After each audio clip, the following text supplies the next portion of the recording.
Senator Paul. Now, Senator Paul, you have already said, sir, that would be a mistake in not talking to Vladimir Putin or to rule it out.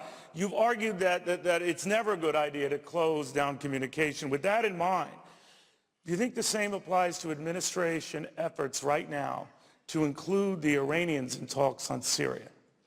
I'd like first to respond to the accusation.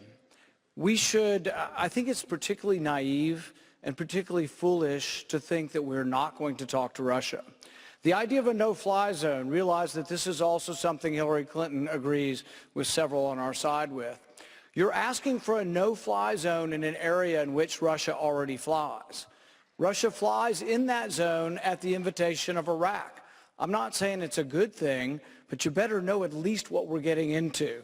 So when you think it's going to be a good idea to have a no-fly zone over Iraq, realize that means you are saying we are going to shoot down Russian planes. If you're ready for that, be ready to send your sons and daughters to another war in Iraq. I don't want to see that happen. I think the first war in Iraq was a mistake.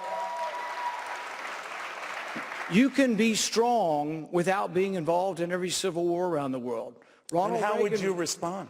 Ronald Reagan was strong, but Ronald Reagan didn't. And Ronald Reagan walked away at Reykjavik. He walked away. He quit talking when it was time to quit talking. Can I finish with my time? Why does she keep interrupting everybody? Yeah. Boy, terrible. Yeah, I'd like to finish my response, basically. If I may respond. This is an important question. This is an incredibly important question. And the question goes to be, who do we want to be our commander-in-chief? Do you want a commander-in-chief who says something that we never did throughout the entire Cold War, to discontinue having conversations with the Russians? I'm not happy about them flying over there, but I'm not naive enough to say, well, Iraq has them flying over their airspace. We're just going to announce that we're shooting them down.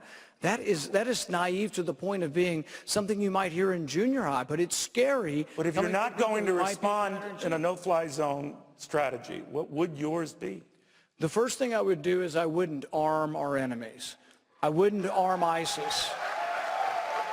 Most of the people who want the no-fly zone also favored arming the allies of al-Qaeda, which became ISIS. That was the dumbest, most foolhardy notion, and most of the people up here supported it. They wanted to arm the allies of al-Qaeda. Some of them still do. That's how ISIS grew. We pushed back Assad, and ISIS was allowed to grow in the vacuum. So the first thing you do is don't arm your enemies. Well, I might just say, add to